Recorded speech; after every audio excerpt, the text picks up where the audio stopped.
প্রত্যেক মিনিটে নতুন নতুন পৃষ্ঠা লেখা হচ্ছে, সেখানে নারীদের অংশগ্রহণ শুধু কমেই গেছে তা না, কোথায় হারিয়ে গেল।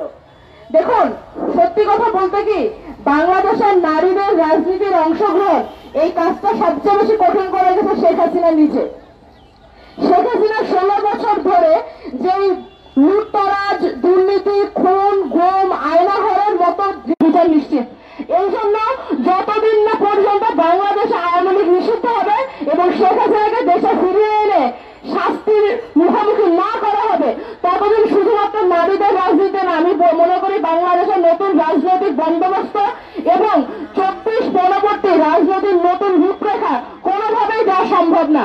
সবার আগে হতে হবে বিচার, তারপর সংস্কার, তারপর কথা হতে পারে নির্বাচন এবং অন্যান্য গণতান্ত্রিক চর্চার ব্যাপার। বাংলাদেশের নারীরা কথা বলে, বাংলাদেশের নারীরা রাজনীতিতেও আসে, কিন্তু তারপরেও বাংলাদেশে আমরা অনেক উঁচু পদে নারীদেরকে দেখতেও পাই। স্টিল আমরা এখন পর্যন্ত সেই অর্থে নারী মুক্তি দেখিনি। আমি নিজে গত 7-8 বছর গিয়েছি, আসছি সেটা নিয়ে কথা বলবে না, পর্যন্ত বানাতে পারেনি।